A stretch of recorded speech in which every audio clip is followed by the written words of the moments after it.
Just wanted to do a small video on the latest accessories that I bought for my Insta360 Ace Pro camera. This camera, I believe, is my new go-to camera for travel. Right now I'm recording on my Sony R100 Mark VII. So hard to keep track of all of these model numbers. But anyway, this here is going to take the place of my GoPro Hero 11 Black as my motovlogging camera. But the beauty about this camera is that it can also better function as a vlogging camera. And I recently came back from a business trip to Rio, and I only took this camera. I didn't take the Sony. This camera did a beautiful job. Some videos are going to be coming on the channel soon about this camera. And not a full-blown review, because there have been lots of reviews by a lot more qualified people than I about the Insta360 Ace Pro. But I'm going to show you my perspective in that video. I'm also going to be releasing some videos from the Rio trip, and you can see the quality of the recordings from this. But what I wanted to talk about in this video was this problem, or a perceived problem, that some people have with respect to close focusing. My comments on that are, this is an action camera. Action cameras have a fixed focus lens. The fixed focus lens is expected to focus from a certain minimum focusing distance all the way out to infinity, where everything should be acceptably sharp. But one of the comments about this camera is that, oh, it doesn't focus clearly enough for when you're vlogging. For example, if you're holding it off at arm's length like this, you're not sharp, but the subject behind you is sharp. And they say, I believe that the focusing distance for this camera is like 40 centimeters or something like that, which, for an action camera, that's plenty. That's quite sufficient. But some of the people who have wanted a closer focusing distance have opted to install filters. This is a non-removable lens cover. The lens is actually behind there, and one of the downsides of this as compared to a GoPro is that the GoPro, you can unscrew this cover here, and you can replace the cover if the cover were to get scratched. This particular Insta360 Ace Pro has protection. I bought some protection for the lens cover, or the lens protection in itself. So I've got another sheet of glass in front of there. And I've also got protection in front of the front screen, as well as protection in front of the rear screen. But the thing is, the point is that to add a filter onto this, like a screw-on filter of a certain diameter, you've got to have an adapter. Some people have 3D printed a little push-on, adapter onto this square lens here, with an outer ring on it. That you can use conventional screw-on filters. I went and I bought, and this is the subject of this video really, I bought, this is a Puluz, I guess it's a Puluz, licensed by Dongquan. This is Chinese stuff. Puluz technology. And I'm gonna open this and show you what's inside. There's not a lot to it. But this has got this square back that you can just push onto the thing, and it's got a ring, that you can screw in filters to. Coincidentally, I have this ring here that, and I've got a magnetic ring on the front of my Sony camera there that I kind of stick on, because this Sony is called an advanced point and shoot, right? It's an APS camera. So you can stick this magnetic adapter on there, and then this is a threaded ring here. So you can screw on filters onto that. And it so happens that these are 52mm filters. And the filters that I bought for the Insta360 Ace Pro are these. These are close-up filters, Vivitar Series 1 close-up filters, and I'll show you what's inside in a minute. But they're also 52mm, as is, of course, the adapter. The Puluz adapter is 52mm. Between the two cameras that I most likely will be traveling with, I have filters. I've got a polarizing filter that will be able to be used on the Ace Pro, as well as on the Sony. and also neutral density filters, and now these close-up filters that will allow me to shoot closer to my face if I so desired. So let's see what's inside these packages. First of all, we've got this adapter. And inside of this package comes this smaller package that you have to apparently tear open. All right. And inside this package, within the package, is the actual article. And this particular model of adapter comes with a little Allen key. Now that is what concerned me, because here is the adapter. And this model, this accessory, beautifully comes with a cap. So my little Insta360 will have this adapter that goes on, right? Now if you look here, hopefully it'll focus on this. If you look at the bottom here, you'll see that there's a little screw. So that's what that Allen key is for, right underneath here. You push this thing on here and then you screw it so that it doesn't fall off. Now, I don't particularly want to screw this, tighten this screw on here, because it'll scratch the, and you've got to pick a side. So I think if I were to put it on with this screw here, I'd probably want to put it on the bottom. But let's back the screw out and see how it'll work. It says here that this is a UV filter. So this kit comes complete with a UV filter that you can screw off. So what do you get with this? You get, and I'll put a link in the description below, but you get a UV filter, you get a lens cap, you get the adapter, all three pieces in one kit, right? So I think it's a pretty good value as long as it works. So let me back this off. Oh, interesting. These guys think of everything, eh? I don't know if you're going to be able to see this, but on the tip of that screw is a little plastic bit. So that there is going to stop it from getting scratched. So let's back the screw out. Right now, this screw is back pretty much such that it's flush. I don't know if you can see that. It's flush with the bottom of the frame. And this camera is usually stored with this cap. This cap came with this frame that I'm going to do a small review later on, because I really like that frame. But this thing here now will live, or it could live, on this Insta360 camera. And when you screw this on, so as it is right now, it's not a friction fit, okay? So this model here requires you to tighten it with the little screw at the bottom. So I'm going to go ahead and screw that in.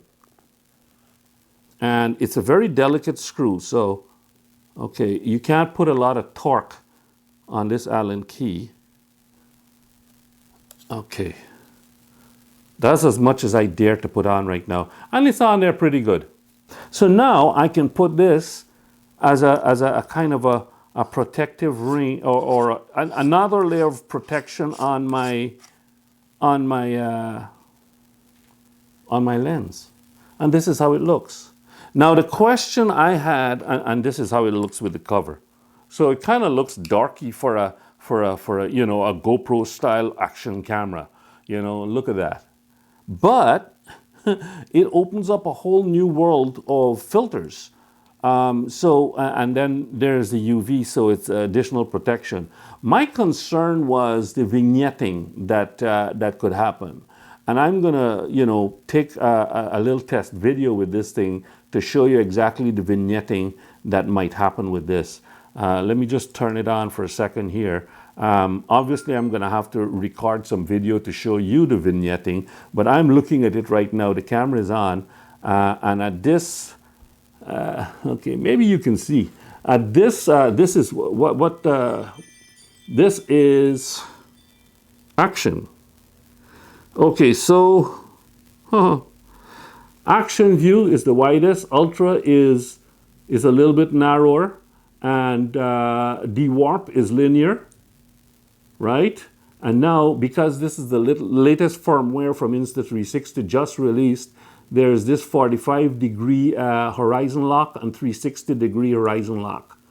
And they're all coming in. They're all cropping in more than the widest setting, so there'll be less vignetting. So the most vignetting that you're going to have is going to be in the action lens setting. And I don't see any vignetting at the corners there. But I will have to shoot some video and put it on to the end of this video to actually be able to judge whether there's any vignetting on it. But right now I'm very pleased that the 52 millimeter diameter is not too small or too small a diameter and that it would cause vignetting. Vivitar Series 1 close-up lenses. It comes in a nice pouch. I remember in the day when I used to do photography years ago, Vivitar Series 1 were very, very good. I don't think that they're made in the same place that those old Vivitars used to be made in. You know, these are all coming from China, I believe. Everything comes from China. I've got some photography equipment, real photographer, real camera equipment, and I've got filters, different sizes and so forth.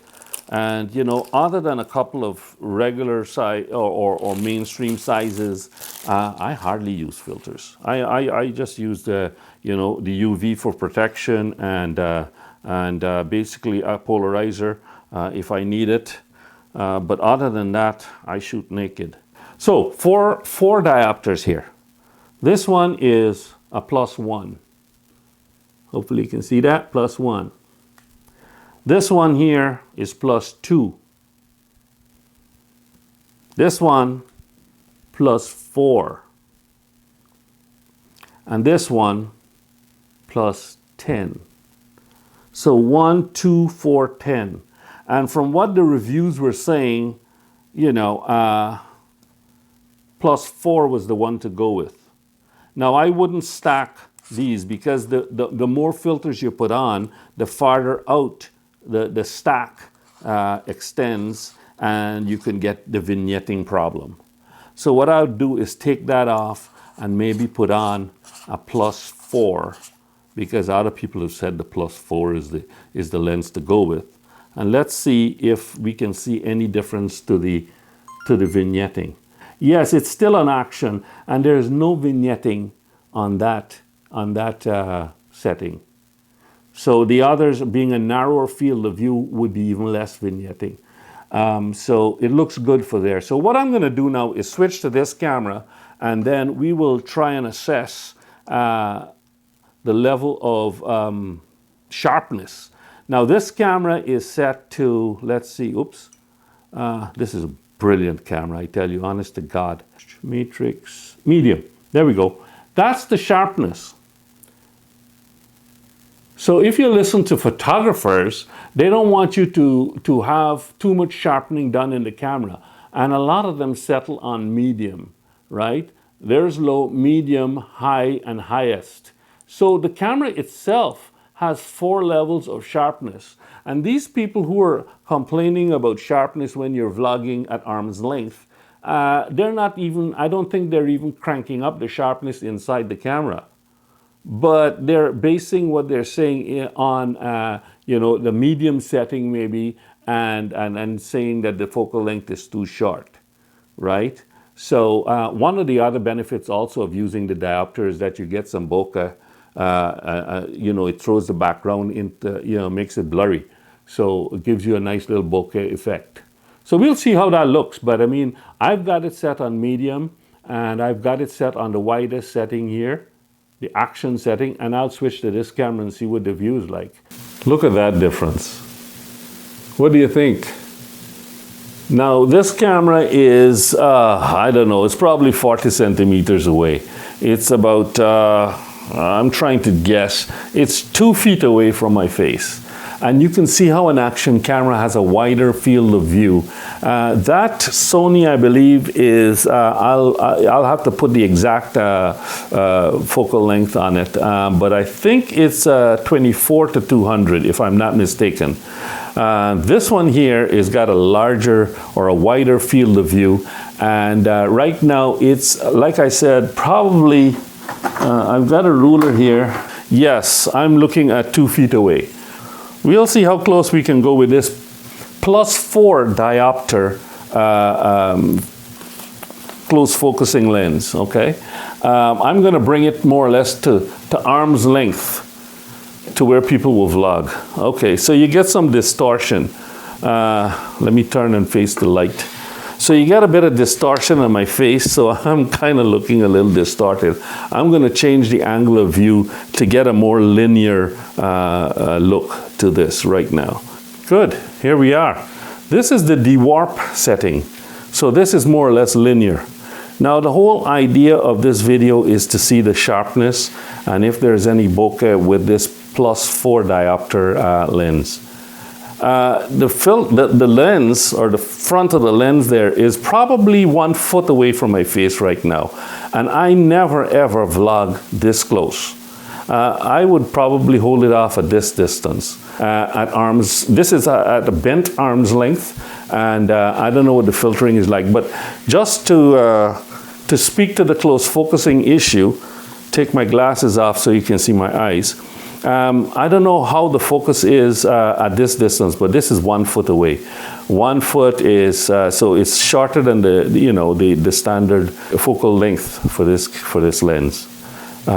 So this should be in focus. I wouldn't know until I actually put it on the computer to see how in focus it is. But this is +4. The other settings, this video is not really about which one of those, which diopter is best. I'm gonna just go for now with the +4 and see how that works.